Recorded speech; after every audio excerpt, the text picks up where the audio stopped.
This show is a Rochester podcast production. For advertising information, please contact us at rochesterpodcastnetwork@gmail.com. Welcome back to the Chris Konya Show, the final show in this studio. Super exciting news. I will update you on that right here on this Facebook page. But I'm excited to have today's guests, three of them. Three of them are in studio today, and they're friends of mine. We became friends within the last couple months, and they have an awesome, would you call it a side business? Family business? Well said. Yes. It's called Chosen Grove Farm.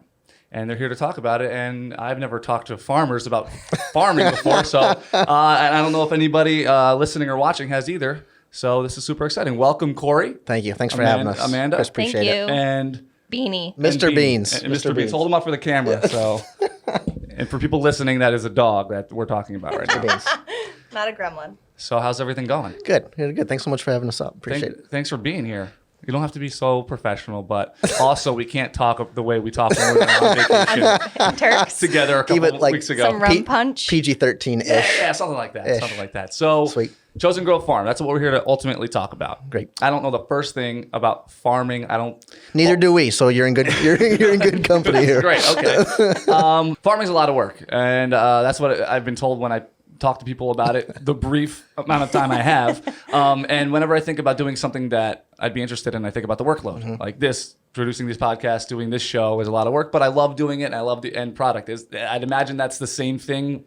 The reason that you got into doing something like this? Yeah, so it kind of started back a little while ago, specifically with you and egg layers, right? Yeah. That's kind of how it started. You want to talk about it? Well, I always wanted chickens. And so when we first started, we had 8 chickens. And it was just for us. Like, I just wanted my own eggs. I wanted a pet. And he didn't want a dog at the time. Sorry, Beans. No offense, Beanie. No offense. And We love you, buddy. So we got chicks, brought them home, and didn't know what to do. Yeah, did a lot of learning the first little while there. A lot of learning, just Googling how to take care of chickens. So that's how it started. And then people just thought it was very unique that we had chickens. Really? Yeah, which I thought a lot of, like, now that we have them, a ton of people have them. And so, I don't know. That's how it started. And then we went on a vacation to Florida for Corey's 30th. And he read this book That's true. by, what's it, Joel? Joel Saladin. Yep. Joel Saladin, his spirit It animal. was called You Can Farm. I think was the name of the book. Got way into this book. Lots of pictures? Or Way Mostly into pictures. A little bit of It's a picture coloring. book. There's coloring involved too. it was a puzzle. Layla reads it now. But it started out with her doing, just these 8 birds. And so we had our eggs to do with what we wanted. And so we were eating eggs. It was great. We wanted some good, healthy food. And then we had enough of a surplus where we would give a dozen to my mother, a dozen to her mother. And then we'd give some to the siblings, and it kind of grew a little bit from there to the point where people were starting to ask for the eggs, where it wasn't just like, hey, we have some extra eggs. Here's a dozen eggs for you. It was, hey, do you have any more? Can we buy them? When can we get more? And it started growing a little bit from there. So it started out smallish with just the 8 birds. And then, like she said, kind of morphed from there. We've lost tons of birds to predation. But what does that mean? Just so when you have chickens, you are the dinner bell for all the local wildlife. Gotcha. And so we've lost, I don't know how many birds, but a lot of birds. So it's been kind of like regenerating all these egg layers over the years to kind of get them where we wanted them to be. So, but right now we're about 100 birds. Yeah, we're at 100 About birds. 100 layers. So When was the 8 chicken thing? How many years ago?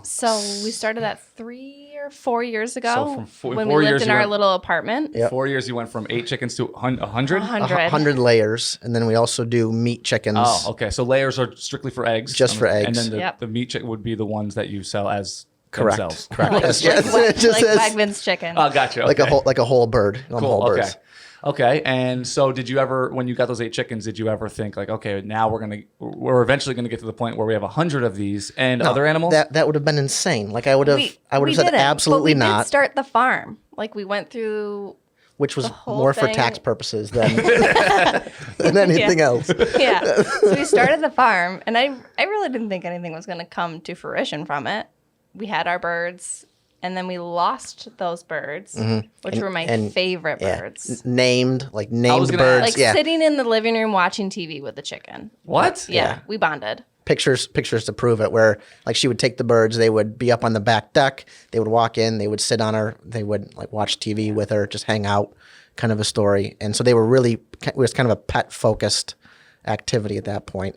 And so then getting, in our minds, to answer your question, in our minds, it wasn't going to 100 birds or more at that point in time. It was just really hobby farming at that point in time. And so that's probably the hack question that everybody asks. Like, do you name your animals? Because you're not supposed to, because you get bonded to them. Is that what happened? Yeah. Yep. I named them, and then they were all... Was it like you're talking about it like it was like World War II? Like it was a massacre. It was definitely a massacre. It was an absolute massacre. We had to move. We moved. It was. There were many tears. Let's put it that way. There were many tears. Sorry. I had a favorite chicken. Her name was Boop. Betty Boop. And when she passed, just like that, I was out. I was like, I'm out. Can't do that. You can't do it anymore. I can't do it anymore. And that's Corey, kind of the that was the shift. No, and okay, so let's talk about the specifics on, all right, on so these you tiers. have Boop and other chickens, and then it's a pet situation. Yeah, and we were big on, I didn't mean to walk over here. So we were big on keeping them free ranged, and free range is an overused term, and I absolutely hate it, but they were not cooped up, so to speak. So they had free reign of our entire yard, basically.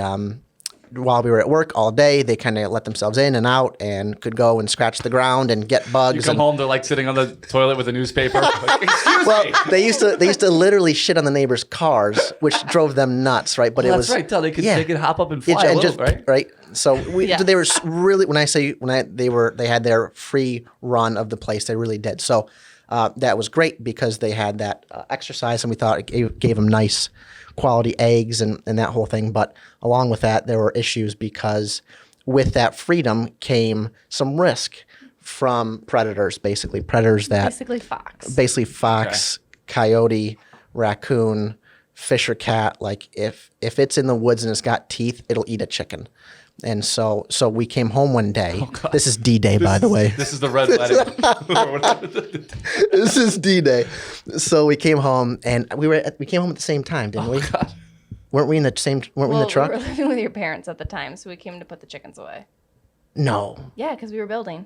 Was that when we were? No, yeah. We lost them before we built. No, we didn't. Okay. It seems like the emotional attachment is with Amanda here. And so I'm gonna lean on this one as the correct answer. Yeah, me too. Yeah, we just came by to put them away at dusk. They put themselves back to bed, and you just close the door. And there was feathers everywhere. It was like snow on the ground. No, so I went to go put them, and there was 2 chickens in the coop. And I went to Corey, and I go, Corey, there's no chickens in the coop. And he had seen the feathers all over the yard. He was like, how about you just get back in the car? And I'm like, how about no? I was trying to shield her from the reality of and they were gone. Death. Oh, it was bad. Oh my God. Because Yeah. some people probably come home to, God forbid, their dog getting sick, or and that's the last time it went to bed or whatever. And but how many were taken out at once? Was it 6 of them? Oh my 6 of God, them? it's a serial killer. Yeah, that's They what I'm do saying, it for right? sport. The fox do it for sport. Yeah, so it was tough. Well, you have an athletic fox in your neighborhood. There's a LeBron James of foxes. But we decided to is keep living going. next to you. And so I'm going to jump ahead here, and we'll come back to it. But so fox kills chickens within 6 months. Was it a year maybe? Yeah, Within I'd a say a year, year. I get a call from Amanda. So we'd moved up to our new house at that point. We've got brand new chickens, and things are picking up where they had left off, the whole 9 yards. And so I get a call from Amanda, and she goes, "Hey, you got to come home quick." I said, "Why? What's going on?" She goes, "Well, I just shot one of the fox off the front porch, and I don't know if he's dead or alive. You got to come take care of it." You shot it with what? A 22 rifle. I feel like this is like a punishment. Yeah, it's okay. Is it legal? It's part of farm life. Yeah, part of farm life. Okay. So she goes, "You offend anybody." got to come home, and you have to just make sure that everything is where it needs to be with this fox." I said, "Okay." So I'm sure she probably wounded it at this point, and so I rush home to put it out of its misery, and I get home, and I go approach it, slowly, because it's it could go either way here, and so I get up to it, and I realize it's dead as a doornail. Okay, so I look at it, and my wife, my sweet, sweet wife, has shot this fox in the head, like directly in between the eyes, and this thing is deader than shit. This thing is I had Did you dead. cut its head off and put it on like a spoke? out No, front but he to made send- me hold it up for a Spike. photo. I did take a picture with her in the dead to send a fox. message to the other foxes. Just put it on a. See, it's my hard because I God. love animals. Right. And so I was very true. sad that I had to kill this fox. But I also didn't want to lose all of the chickens again. It's true. I think So it was the right move. I had to a good protect move. the I think flock. most people would have made that move. Yeah, and as a chicken farmer, it is your responsibility to do the things that you don't want to do to keep the birds safe, and that includes, Yeah. shooting a fox every once in a while. Okay, so now where are we with the farm? Okay, so then we'll go back a little bit. So then the 6 of the 8 original had passed, and founding fathers of chicken. the founding fathers of the Chosen birds. Grove, yeah. And so then she kind of mentally checked out a little bit, which I certainly don't blame her at all. tough. And so then we had gone down on vacation, read a couple books, got a little crazy, and decided that we needed to expand. I've been on vacation with you, Can I and interrupt you? Yeah, please do. So he read this book and he's like, won't it be great if we just expand the farm? We can get more animals. We can clear the acreage. I'm thinking this is a multi-year project. Like it's going to start in a while. I know where this is going because I'm the same way as him. Go ahead. We got home and he's like, I ordered 60 chickens to do meat birds. And then he bought like 60 egg layers. I'm like, oh, we're doing this now. And I built coops and wagons. Yeah, that's and, how I do and- it. I go, Meredith. One time I went out. Meredith we were just dating, and I'd been talking to my buddy via text message, and he had just got a new Xbox. Nice. And it's obvious he's my best friend, and I don't see him because he lives out of state. So I'm like, hey, Mer, she's at my apartment. I'm like, hey, do you want anything from Dunkin' Donuts? I'm gonna run and get coffee. She's like, sure, I'll get a latte or whatever. So I leave and I go to Best Buy and I get my own Xbox. And I come back with Yes. just an Xbox, no Yes. coffee. Yes. She's like, Gotta come back with the coffee. she's horrified. And that was just the beginning. Do you Right. think this studio, I left radio and built the studio in a week. In a week.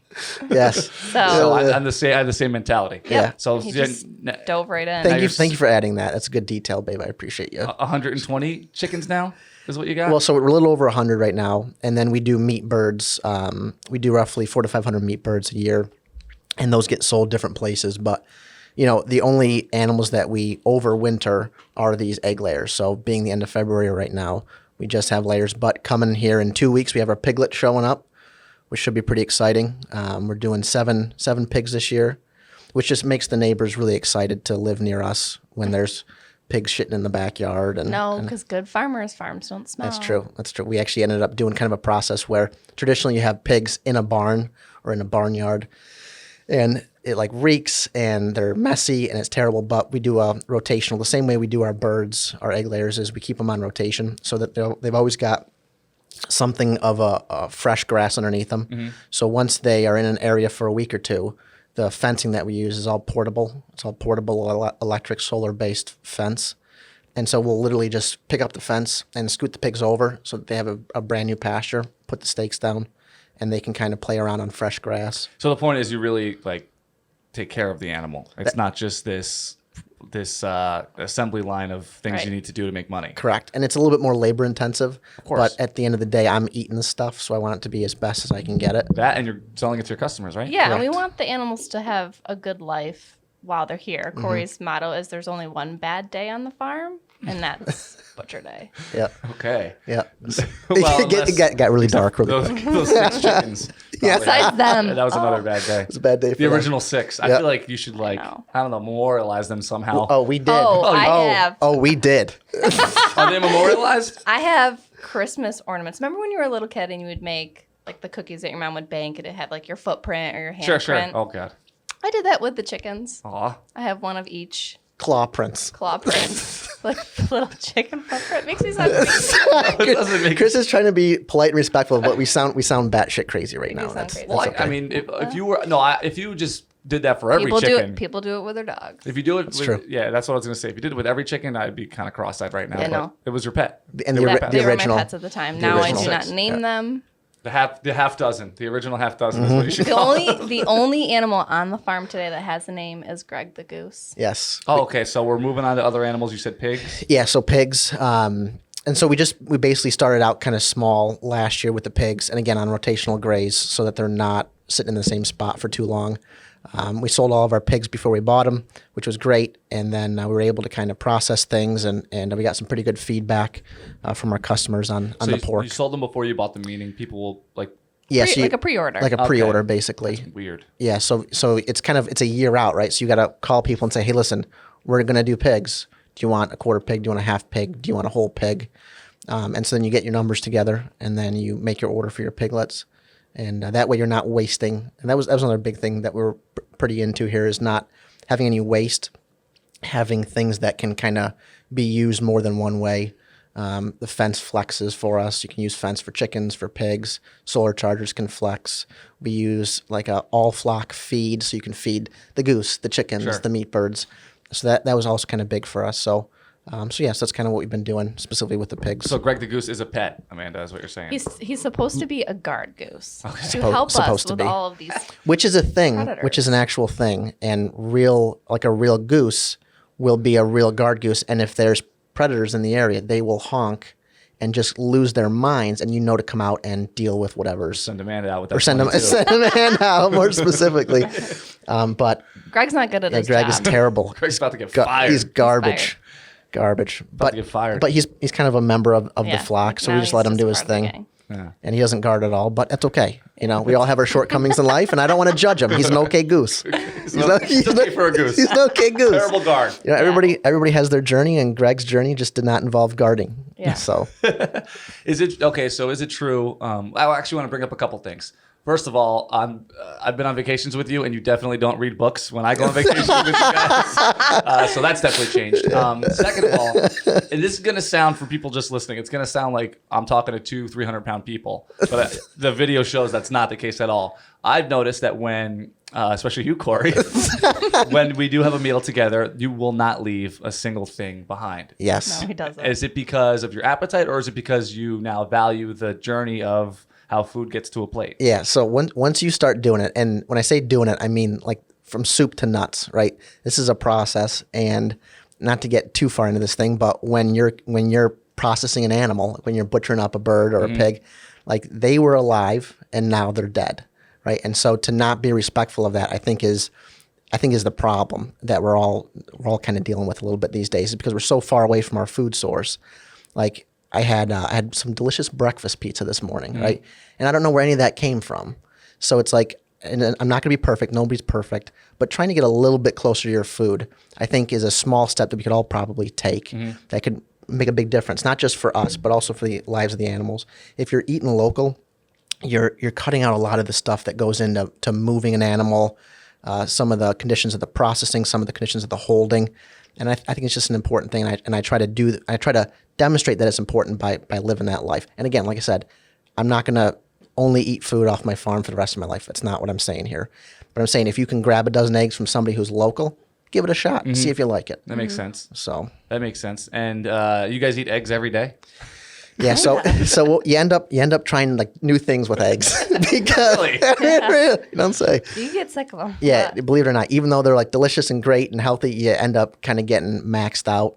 Of course. I mean, you could eat prime rib every day and get to. Well, she's been like, she'll make it like a really good quiche, like a delicious quiche. And I will just stare at it, and I'll just grab the cornflakes instead because I'm like, Wow. I can't do I it. get it. I can't do it. That makes a lot of sense. Yeah. So you guys have a daughter, a brand new daughter. Yep. Yes. And Yep. is she going to be learning the tricks of the trade when it comes to farming, or? Yep. She's already had some of the eggs, Okay. so she loves them. And we tried to introduce her to the animals at a young age. Greg? Greg. I feel like Greg's gonna have his moment. Like he's gonna protect. He's gonna have a big day. Not Yes. just saying, maybe he'll protect. God forbid, like a fox comes while your daughter's in the backyard. Yes. Greg's gonna Yes, have you his step up. Yeah, he'll have his moment. Oh yeah. Yeah, he'll His have his triumphant moment. day. But yeah, we want to integrate her into the farming lifestyle. I want her to know, like, her chores will be go collect the eggs in the morning or help dad feed the pigs. Just because I want her to know the value of where her meal is coming from. And I think that some people don't get that, and we didn't get it for a while. I didn't know, like, my dad owed a KFC. I didn't, Sure. But Which think I that's love KFC, important. by the way, just for the record. do I. I don't want anybody to think no, otherwise. I know, but like you said, you don't know where the food's coming from. So that was a big reason we started the farm, is because we wanted to know where the food was coming from. We wanted the animals to have a great life, because you watch those Netflix shows or Sure. documentaries on it and you feel for it, but if you don't do anything about it, then how can you have those feelings towards it? So we wanted to do a change. It's a small change, but it feels impactful to us. Sure. And it seems like now I came into this conversation thinking, okay, farm equals labor. That's it. Make a little money because it's the profit margins. You have to have a gigantic farm to make it your only source of income, I'm Yeah. sure. Yep. But now I'm thinking it's almost like a luxury, right? To have, Yeah. to know where your food's coming from. Yep. And is it true? Okay, so you guys do this pig roast every year. Obviously, it's not a Yes. public thing, so don't show up. No, show up. No, Come on. show up. Come on out. Okay. Come on out. All right, sorry for It's a- speaking We for it's do a you. blast. have an open door policy at the farm. Oh, We want good point. people to have the comfort of coming up to see exactly what they're buying and where it came from and like how that animal is living their life. So we've always literally- promoted that. 24 hours a day. So like we don't want Well, maybe the baby 23, has to take a 23. But we want When Greg's awake. Greg's gonna lay it down real quick. Yeah, it's important that people like there's nothing to be hidden here. And so if you walked up, and I'm gonna trash Purdue, and Purdue does their own thing, and that's fine. But like if you walked up to a Purdue chicken house, you're gonna get arrested, right? You're gonna be trespassing, you're gonna be arrested because they have stuff going on in there that doesn't toe the line on what they're trying to market. Sure. So that's the way they work, and that's works for them, and that's fine. For us, we're more of the belief that like you should have full access anytime you want, surprise inspections, come on over and see what's going on with the animals. Because if that's the policy that we both live by, then you know that stuff's going to be decent quality. Like Yeah. it can't not be decent quality. And So transparency is the way to do it. transparency, It's the easiest 100%. way. Exactly. Yep. And so you have this pig roast every year. Yes. And now I keep hearing these things. And you don't tell me things directly. Somebody, like, we'll be on vacation with 6 people, which is what we did a couple weeks ago. We don't do it this often, but it just so happens we were. And somebody will be like, oh, Corey, when he has that pig roast, he'll go to the butcher and make sure that it's taken care of humanely. Is that true? Yeah. So I had a little bit of an issue with one of the pigs this year. And so you put time and effort into an animal. And so it sounds a little corny, but it kind of becomes part of you. Because Yeah, you're right. That does sound corny. It's a little corny. He spends time with Yeah, them. but like, talks to them. I'll sit out in the pasture with the pigs on a 5-gallon bucket and just pet the pigs, scratch the pigs. So you get to know them and So, tell them how you say hello. eight pigs, eight pigs. It gets them to come over when it's time to feed them. So you do all these things, and then you don't want like the last guy who's going to be part of these pigs' lives to be an asshole. Right. And so you show up, and so one butcher we went to was less than ideal. So we shifted some things around to make sure that like when you go to a butchering plant, whether it's USDA or not, you want to see things like a clean kill floor. Mm-hmm. You want to see people wearing gloves. Like you want to see some really specific things. You want to know for a fact that a USDA inspector is there for the kill, is there for the processing. And if you don't see those things, it's important as a small time farmer to take your product elsewhere, and that's what we ended up doing. But it ended up being fine. But it's an important thing. It's an important thing. Tell me about this pig roast. When does it start? Like, when do you start preparation for it? How's it gone for the last couple times you've done it? Yeah. So actually, this is going to be our second year here with the pig roast coming up, and it starts in 2 weeks. Preparation starts in 2 weeks when we get the piglets, and so we'll grow them out for roughly 6 months. Yeah. And that. October, November. Yeah, whenever Labor Day weekend is, a Saturday Labor Day weekend. Oh, it's September. Beginning of September there, and so then we'll just basically throw up a tent, grab a couple kegs, and then my buddy's got a little trailer roaster, and so I will have a buddy or two over, and we start cooking about noon the day before, and we cook all afternoon, and then all night through the night, and just keep the stove going, and then by like noon or 1 o'clock the following day, the pig's done. We pick it and then sauce it, and then everybody eats. Wow. Yeah. So- Side dishes, dessert. People bring their kids. The kids get to run around and see the animals. Dogs. Corey does farm tours, so people get an idea of what's going on. Wow. It's fun. Just it's fun. Just There's relaxed. tons eat of food, tons of good have food. a couple drinks. Just a couple? Okay. Yeah. Cool. A few. Yeah, so Chosen, where can people check out the farm? Where is it? I never even mentioned that. Is there a specific address you want to give out for people to come check it out, or should they contact you first? Yeah, so we're at 4102 Analinda Drive in Canandaigua. We actually overlook the lake, so it's a really nice view if you come up and tour it. Mm-hmm. We're on Instagram, Facebook, and we actually have a website, which is just chosengrovefarm.com. Chosen Grove Farm, no S, because I've Correct. said Chosen Grove Farm, not yet at least. Yeah, that's something I learned too. Like people say farms, but Yeah. you'd have to have multiple farms Right, to right, be no, farms. locations. So Yeah, multiple that locations. was a learning experience. So no S. Yeah. Any other thing anything else you want to say about the farm or to potential customers or listeners? Yes, just one quick thing, and that is we brought some stuff. Oh yeah. We got to get through some stuff here. It's behind you. Can you reach it or no? Yeah. More of like a show and tell, but we want you to take some of the stuff home, let's go scope through it out. before we wrap it up. All right, so first things first, like I told you, we do a bunch of meat birds every year. So here's your first roaster chicken. Whoa, how do I cook this? So you're going to let it thaw out for Okay. about 2 days, and then you can throw it in the oven, cook it up. You can season it beforehand. Grill it. Cut it Cool. open, grill it, the whole 9 yards. So this is the chicken you took care of. Yep, yep. This is not the original half dozen, right? No, Cool, So, thank you. Yep, and then we got some breakfast for you as well. So we got I've never had eggs. organic eggs. No like kidding. this. Never. Yeah, we are certified organic, which is Oh, there's all different colors. See all the different colors. Yep. So this is exactly sizes. how they come out of the chicken, right? Yep. Yep. Yep, you I got always it. thought the white ones were painted. See, well, so a lot of them are bleached. They'll bleach them to Oh, keep okay. them clean. Not us. We don't do that. Actually, give them a quick rinse. Different sizes they are. Yep, That's pretty yep. wild. We're an equal egg So you collector. can see like a newer bird started laying versus So a this is veteran. Oh, okay. So Yep. it's smaller. a little obviously. younger bird. They'll get bigger as they mature. That's the okay.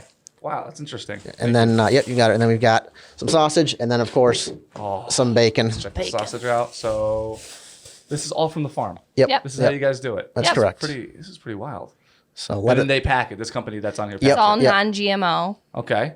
Yep, everything's good and clean and This good to bacon go. looks fantastic. Smoked. So pork, you and- you- bacon thick sliced. Yeah. You and Meredith this weekend can have some breakfast on Chosen Absolutely. Grove. Well, thank you guys. Yeah, of course. Thanks for having us. ChosenGroveFarm.com. You guys have merch, t-shirts. T-shirts. You could maybe get invited to the pig roast if you're Yeah. lucky. Yeah, come on by. out. Come check out your beautiful daughter, the Greg the Goose. Greg the Goose, Mr. Greg the Beans. Goose is a photo op. You should get like a cardboard cutout of him or something. That's Yeah, a good it's life idea. size. Bow tie with Affleck duck. So it's a good idea. Cory, Amanda, and Mr. Bean. Thank you for coming. Thanks so much for having Yeah, us. thanks for Appreciate it, having man. us. Check Very them much. out, chosengrovefarm.com, their Instagram, their Facebook. This food looks delicious. I'll do a follow-up video. Maybe I'll post a video of us cooking or eating it at the loft. And subscribe to the show, leave a review. And if you'd like to do a podcast or advertise, check out the website at rochesterpodcastnetwork.com.